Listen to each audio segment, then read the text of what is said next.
ആത്മീയമായ ഔന്നത്യത്തിലൂടെ സത്യവിശ്വാസികൾക്ക് മുഴുവനും മാതൃകയായി തീർന്ന രണ്ടുപേരെ കുറിച്ച് പറയുന്നത് രണ്ട് മഹിളാ രത്നങ്ങളെ കുറിച്ചാണ്. സത്യവിശ്വാസികൾക്ക് മുഴുവനും ആത്മീയമായ ഔന്നത്യം പ്രാപിക്കുവാൻ ആഗ്രഹിക്കുന്ന സത്യവിശ്വാസികൾക്ക് മുഴുവനുമുള്ള മാതൃകയായി പറയുന്നത് ഫറോവയുടെ പത്നിയെയും യേശുവിന്റെ മാതാവിനെയുമാണ്. ചുരുക്കത്തിൽ പ്രവാചകന്മാരടക്കമുള്ള ആളുകൾക്ക് വിശ്വാസത്തിന്റെ വിഷയത്തിൽ മാതൃകയായി തീരാൻ കഴിയുമാറ് ഉയരാൻ സ്ത്രീക്ക് കഴിയുമെന്ന് പരിശുദ്ധ ഖുർആൻ പഠിപ്പിച്ചു.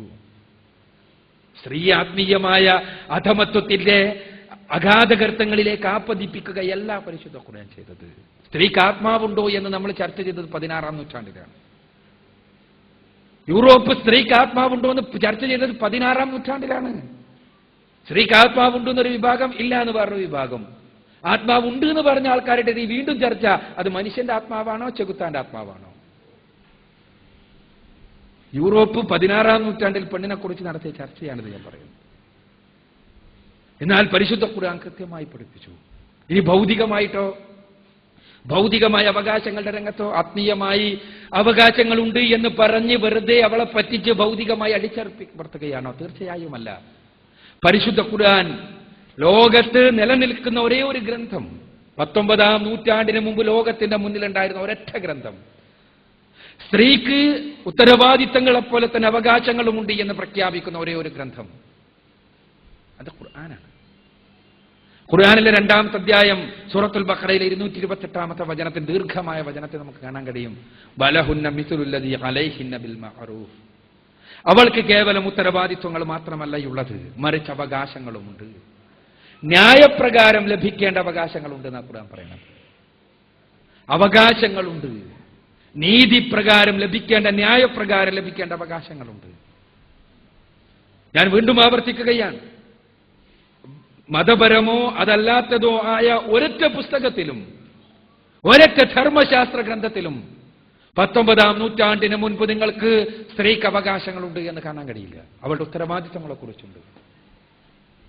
സ്ത്രീക്ക് അവകാശമുണ്ട് എന്ന് പറഞ്ഞ് നിർത്തുകയാണോ ഖുർആൻ ചെയ്തത്? തീർച്ചയായുമല്ല.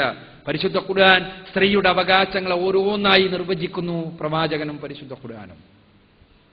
സ്ത്രീക്ക് ഇസ്ലാം നൽകിയ ഒന്നാമത്തെ അവകാശം എന്താണെന്ന് അറിയണ്ടേ? അവൾക്ക് ജനിക്കാനുള്ള അവകാശം. അതിത്ര വലിയ അവകാശമാണോ? അതേ, വലിയ അവകാശ. ഇന്ന് പെണ്ണിന് ജനിക്കാനുള്ള അവകാശം നേടിയെടുക്കണം. നിങ്ങൾക്കറിയാലോ, ഇന്ന് വലിയ ആശുപത്രികളുടെ സ്കാനിംഗ് റൂമിന്റെ മുന്നിൽ പോയിരിക്കുമ്പോ അവിടെ വലുതാക്കി എഴുതി വെച്ചിരിക്കുക, എന്താ, ഇവിടെ കുട്ടികളുടെ ലിംഗപരിശോധന നടത്തുന്നതല്ല. ആധുനിക സമൂഹത്തിലാണിത്.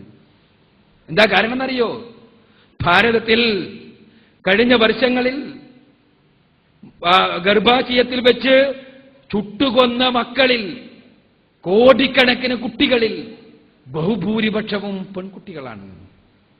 അങ്ങനെ തന്നെ ഞാൻ പറയും. ഗർഭാശയത്തിൽ വെച്ച് ആംനിയോസെന്റസിസും അതേപോലെ തന്നെ DNCയും നടത്തിയിട്ട് കൊല്ലുന്ന കുട്ടികളെ കൊല്ലുന്ന ഏർപ്പാടുണ്ടല്ലോ. കുട്ടികളെ നേരത്തെ തന്നെ ലിംഗ പരിശോധന നടത്തി പെൺകുഞ്ഞാണെങ്കിൽ ജനിക്കാൻ പോലും അനുവദിക്കാത്ത കുടിലത. നമ്മളെ നാട്ടിലാണല്ലോ എഴുതി വെച്ചത് 5 ലക്ഷം രൂപ ലാഭിക്കുക, 500 രൂപ ഇപ്പോൾ മുടക്കിയെന്ന്. എന്താ, 500 രൂപ ഇപ്പം മുടക്കിയാൽ ആംനിയോസെന്റസിസ് എന്ന ടെസ്റ്റ് നടത്താം, എന്നിട്ട് ജനിക്കാൻ പോകുന്നത് പെൺകുഞ്ഞാണെങ്കിൽ അതിനെ കൊന്നുകളയാം. അതിനെന്താ ചെലവ്? 500 രൂപ. എന്നാൽ 5 ലക്ഷം രൂപ ലാഭം. കാരണം ഈ 10-14 കൊല്ലം വളർത്തി പിന്നെ കെട്ടിച്ചു വിടണമെങ്കിൽ 5 ലക്ഷം രൂപ വെറുതെ എന്തിനാ? അതുകൊണ്ട് 500 രൂപ ഇപ്പം മുടക്കുന്നു.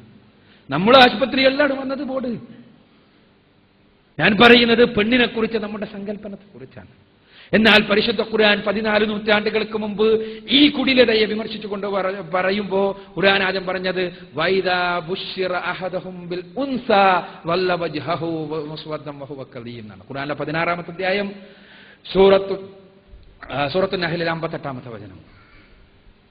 എന്താ, ഒരു പെൺകുഞ്ഞിന്റെ ജനനത്തെക്കുറിച്ച് സന്തോഷ വാർത്ത അറിയിക്കപ്പെട്ടാൽ, അറേബ്യൻ ഗോത്രവർഗത്തിൽ പെൺകുഞ്ഞ് ജനിച്ചാൽ ജീവനോടെ കുഴിച്ചു മൂടുന്ന ഏർപ്പാടുണ്ടായിരുന്നു.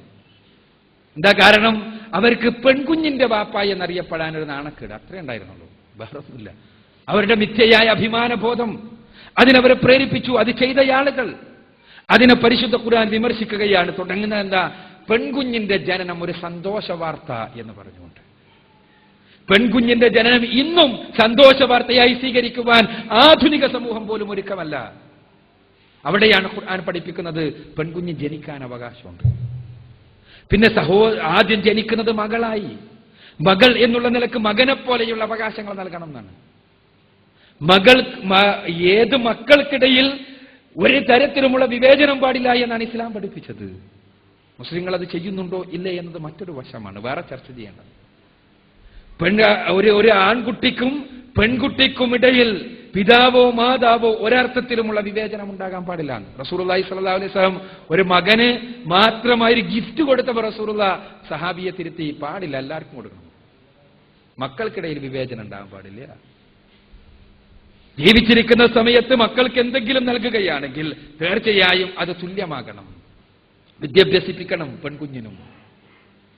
പിതാവിന്റെ ബാധ്യതയായി പറഞ്ഞു റസൂലുള്ളാഹി. ഒരു പെൺകുഞ്ഞുണ്ടായിട്ട് അവൾക്ക് നന്ന രീതിയിൽ വിദ്യാഭ്യസിപ്പിച്ച് അയാൾ സംസ്കാരമുള്ള ഒരു പുരുഷനെ കല്യാണം കഴിച്ചു കൊടുത്താൽ അയാൾക്ക് ലഭിക്കുന്ന പദവിയെക്കുറിച്ച്, 2 പെൺകുഞ്ഞുങ്ങളുണ്ടെങ്കിൽ ഈ രൂപത്തിൽ ചെയ്താൽ അവർക്ക് സ്വർഗമാണ് പ്രതിഫലം എന്നാണ് പറഞ്ഞത്. അപ്പോൾ ഞാൻ പറയുന്നത് ആ പെൺകുട്ടി എന്നുള്ള നിലക്കുള്ള അവകാശങ്ങൾ, പിന്നെ സഹോദരിയാകുമ്പോൾ സഹോദരനിൽ നിന്ന് ലഭിക്കേണ്ട അവകാശങ്ങൾ, അതേപോലെ ഭാര്യയാകുമ്പോൾ ഭർത്താവിൽ നിന്ന് ലഭിക്കേണ്ട അവകാശങ്ങൾ, വിവാഹം മുതൽക്കാരംഭിക്കുന്ന അവകാശങ്ങളുടെ പട്ടിക ഇസ്ലാമിൽ. വിവാഹം മുതൽക്കാരംഭിക്കുകയാണ് അവകാശങ്ങളുടെ പട്ടിക. വിവാഹത്തിന്റെ രംഗത്ത് പെണ്ണിന്റെ പിതാവ് വിവാഹത്തിന്റെ കമ്പോളത്തിൽ പോയി വില പറഞ്ഞ് ലേലം വിളിച്ച് എടുക്കേണ്ടതാണ് പുരുഷൻ എന്നുള്ള ആധുനിക സമൂഹത്തിന്റെ, കേരളീയ സമൂഹത്തിന്റെ വൃത്തികെട്ട ഏർപ്പാടുണ്ടല്ലോ, ഇസ്ലാം അംഗീകരിച്ചതല്ല. അപ്പൊ അങ്ങനെയാണല്ലോ. പെണ്ണിന്റെ പിതാവ് വിവാഹത്തിന്റെ കമ്പോളത്തിൽ പോയി ഈ പയ്യനെ കുറിച്ച് ദല്ലാള് പറഞ്ഞു കൊടുക്കുക, ഇന്നെല്ലാം ഗുണമുണ്ട്. പണ്ട് അടിമച്ചന്തയിലായിരുന്നു ഈ പരിപാടി. പണ്ട് അടിമച്ചന്തയിലായിരുന്നു. അടിമകളെ കൊണ്ടുപോയിച്ചിട്ട് ഇയാൾക്ക് ഇന്ന ഗുണങ്ങളുണ്ട്, ആരോഗ്യമുണ്ട്, ഇന്ന കാര്യങ്ങളുണ്ടെന്ന് പറഞ്ഞിട്ട് അതിന് വില നിശ്ചയിക്കുന്ന ഏർപ്പാട് ഇന്ന് വിവാഹച്ചന്തയിലാണ്. ഏർപ്പാട് ഇസ്ലാം പഠിപ്പിച്ചിട്ടില്ല. ശക്തമായി തന്നെ ഇസ്ലാം എതിർത്തു. ഇസ്ലാം പറഞ്ഞത് പെണ്ണിനെ അങ്ങോട്ട് കൊടുത്തുകൊണ്ട് കൊണ്ടുവരണമെന്നാണ്. സ്ത്രീക്ക് വിവാഹ മൂല്യം കൊടുക്കണമെന്നാണ്. വിവാഹത്തിൽ വിവാഹ മൂല്യം കൊടുത്ത് അവളുടെ മാന്യത ഉയർത്തണമെന്നാണ്. അങ്ങനെ വിവാഹ മൂല്യം കൊടുത്ത് വിവാഹം ചെയ്ത് കൊണ്ടുവന്ന് അവൾക്ക് ഓരോ രംഗത്തുമുള്ള അവകാശങ്ങൾ പഠിപ്പിച്ചു. അവൾക്ക് അവകാശങ്ങൾ പഠിപ്പിച്ചു ഓരോ രംഗത്തും. അവൾക്ക് വിവാഹം അസംതൃപ്തമാണെങ്കിൽ വിവാഹത്തിൽ നിന്ന് ഒഴിയുവാനുള്ള അവകാശം പഠിപ്പിച്ചു. ഭർത്താവിൽ നിന്ന് പരിഗണന ലഭിക്കുവാനുള്ള അവകാശം പഠിപ്പിച്ചു. അതേപോലെ തന്നെ നീതിയോടുകൂടി പെരുമാറ്റം ലഭിക്കുവാനുള്ള അവകാശത്തെക്കുറിച്ച് പറഞ്ഞു. സാമ്പത്തികമായ അവകാശങ്ങളാണെങ്കിൽ അനന്തരാവകാശ സ്വത്തിൽ അവൾക്കും അവകാശമുണ്ടെന്ന് പറഞ്ഞു. ഞാൻ വീണ്ടും പറയട്ടെ, 19-ാം നൂറ്റാണ്ടിന് മുമ്പ് എഴുതപ്പെട്ട ഒരു ഗ്രന്ഥത്തിൽ നിങ്ങൾക്ക് അതും കാണാൻ സാധ്യമല്ല. അനന്തരാവകാശത്തിൽ ആൺകുട്ടിക്കല്ലാതെ പെൺകുട്ടിക്ക് അവകാശമുണ്ടെന്ന് കാണാൻ സാധ്യമല്ല. പരിശുദ്ധ ഖുർആൻ 14 നൂറ്റാണ്ടുകൾക്ക് മുമ്പ് പറഞ്ഞു, അനന്തര അവകാശത്തിൽ, അനന്തര സ്വത്തിൽ, മാതാപിതാക്കൾ വിട്ടേച്ചു പോയ സ്വത്തിൽ പെൺകുട്ടിക്ക് ആൺകുട്ടിയെപ്പോലെ അവകാശമുണ്ട്. പിന്നെ ഓരോ രംഗത്തും അവൾക്ക് വിമർശിക്കുവാനുള്ള സ്വാതന്ത്ര്യം നൽകി. പ്രവാചകൻ സല്ലല്ലാഹു അലൈഹി വസല്ലമയെ വിമർശിച്ചുകൊണ്ട് സംസാരിച്ച സ്ത്രീയുടെ സംസാരത്തെ കുറിക്കുന്ന സൂറത്ത് മുജാദല എന്നൊരു സൂക്തം തന്നെ ഇറങ്ങി. ഹൗല എന്നൊരു സ്ത്രീ റസൂലുള്ളാഹി സ്വല്ലല്ലാഹു അലൈഹി വസല്ലമയുമായി, പ്രവാചകന്റെ വ്യക്തിത്വമായിട്ട് ബന്ധപ്പെട്ടതല്ല, മറ്റൊരു വിഷയത്തിൽ അങ്ങോട്ടും ഇങ്ങോട്ടും തർക്കിച്ചപ്പോ സൂറത്തുൽ മുജാദല എന്നൊരു സൂക്തം, മുജാദല എന്ന് പറഞ്ഞാൽ തർക്കിക്കുന്നവൾ എന്നാണ് അർത്ഥം. അവിടെ സ്ത്രീക്ക് അവളുടേതായ അവകാശങ്ങൾ നൽകുകയാണ് ഓരോ രംഗത്തും. എന്നാൽ അവളുടെ അവകാശങ്ങളുടെ പേരിൽ ഭാരം കെട്ടിവെക്കുന്ന ഏർപ്പാട് ഇസ്ലാം അനുവദിച്ചില്ല. സാമ്പത്തികമായ ഉത്തരവാദിത്വം അവൾക്ക് നൽകുന്ന ഏർപ്പാട് ഇസ്ലാം അനുവദിച്ചില്ല. അവൾക്ക് ലഭിക്കുന്ന സ്വത്ത് അനന്തരമാകട്ടെ, അവൾ സ്വയം സമ്പാദിക്കുന്നതാകട്ടെ, അതിന്റെ മുഴുവനും അവകാശം അവൾക്ക് മാത്രമാണ് എന്ന് ഇസ്ലാം പറഞ്ഞു. പെണ്ണിന്റെ സ്വത്തിൽ പുരുഷൻ ഒരു അവകാശവുമില്ല. എന്നാൽ പുരുഷന്റെ സ്വത്താകട്ടെ അത് പെണ്ണിന്, അവൾ എത്ര വലിയ പണക്കാരിയാണെങ്കിലും അവൾക്ക് ചെലവിന് കൊടുക്കുവാൻ, അവളുടെ മക്കൾക്ക് ചെലവിന് കൊടുക്കുവാൻ ഇയാൾക്ക് ഉത്തരവാദിത്വമുണ്ട്. തിരിച്ചില്ല. ഇസ്ലാം പറഞ്ഞത് പെണ്ണിന് സാമ്പത്തികമായ ഒരു ഉത്തരവാദിത്വമില്ല. എന്താ കാരണം? സാമ്പത്തികമായ ഉത്തരവാദിത്തങ്ങൾ അവളിൽ ഏൽപ്പിച്ചാൽ ജൈവികമായ അവളുടെ സവിശേഷതകൾ നിർവഹിക്കുന്ന രംഗത്ത് അവൾക്ക് പ്രയാസം അനുഭവപ്പെടും. ആ ജൈവിക സവിശേഷതകളാണ് അവളെ ഉന്നതയാക്കുന്നത്. അതാണ് അവളെ സമൂഹത്തിൽ വ്യതിരിക്തയാക്കുന്നത്, സമൂഹത്തിന്റെ മാതാവാക്കുന്നത്, അടുത്ത തലമുറയെ വളർത്തുന്നവളാക്കുന്നത്. തീർച്ചയായും ഇസ്ലാം ഓരോ രംഗത്തും പെണ്ണിന് അവകാശങ്ങൾ നൽകുകയാണ് ചെയ്തിട്ടുള്ളത്. അതേസമയം സ്ത്രീ പുരുഷ സമത്വം എന്ന ആശയം ഇസ്ലാം പഠിപ്പിച്ചിട്ടില്ല. സ്ത്രീ പുരുഷ സമത്വം എന്ന ആശയം ഇസ്ലാം എന്നല്ല ഒരാൾക്കും പഠിപ്പിക്കാൻ കഴിയില്ല. ഞാൻ നേരത്തെ പറഞ്ഞ പോലെ സമത്വം എവിടെ നടക്കാനാ? സമത്വം പുരുഷാധിപത്യപരമായ വ്യവസ്ഥിതിയുടെ പെണ്ണിനെ പറ്റിക്കുവാൻ വേണ്ടിയുള്ള ഒരു ആശയമാണ്. എന്തിനാ? ആണിന്റെ ഭാരം പെണ്ണിന്റെ തലയിൽ കൂടി വെക്കുക. പെണ്ണിന്റെ ഭാരം ഒരിക്കലും വെക്കാൻ പറ്റൂലല്ലോ. പെണ്ണിനുള്ള ഭാരം ആണുമായി പങ്കുവെക്കാൻ പറ്റുമോ? പറ്റൂല. അതുകൊണ്ട് തന്നെ ആണിന്റെ ഭാരം പകുതി പെണ്ണിനെ ഏറ്റെടുപ്പിക്കുക, എന്നിട്ട് ആൺ സുഖിക്കുക. പുരുഷാധിപത്യ വ്യവസ്ഥിതി പെണ്ണിൽ അടിച്ചേൽപ്പിച്ചതാണ്. ഈ സ്വാതന്ത്ര്യത്തിന്റെ പേരിൽ അടിമത്വം എന്നുള്ളതാണ് യാഥാർത്ഥ്യം. ഇതുതന്നെയാണ് ഇസ്ലാമികമായ വസ്ത്രധാരണത്തിന്റെ സവിശേഷത. ഇസ്ലാമിക വസ്ത്രധാരണം സ്ത്രീ അടിമത്വത്തിൽ ആപതിപ്പിക്കുകയല്ല, മറിച്ച് വിമോചനത്തിലേക്ക് നയിക്കുകയാണ് ചെയ്യുന്നത്. അവളെ സംബന്ധിച്ചിടത്തോളം തനിക്ക് പടച്ച തമ്പുരാൻ നൽകിയിട്ടുള്ള സൗന്ദര്യമെന്ന ഈ മഹാനുഗ്രഹം, അനുഗ്രഹത്തെ അവൾക്ക് ഈ സൗന്ദര്യം പ്രദർശിപ്പിക്കുക വഴി, അതല്ലെങ്കിൽ സൗന്ദര്യം ആസ്വദിക്കുക വഴി അവൾക്കുണ്ടാകുന്ന ജൈവികമായ പ്രയാസങ്ങളിൽ, അബലതകളിൽ താങ്ങും തണലുമായി നിൽക്കാമെന്ന് രണ്ടാളുടെ മുന്നിൽ വെച്ച് പ്രതിജ്ഞ ചെയ്ത ആളുടെ മുന്നിൽ മാത്രം സൗന്ദര്യം തുറന്നിടുവാൻ അവകാശം നൽകി എന്നുള്ളതാണ് ഇസ്ലാമിക വസ്ത്രധാരണത്തിന്റെ സവിശേഷത. അതേസമയം ലോകത്ത് ജോലി ചെയ്യുന്ന പുറത്തിറങ്ങുന്ന ഒരു പെണ്ണിനും അവളുടെ വസ്ത്രം നിർണ്ണയിക്കുവാനുള്ള അവകാശമല്ല.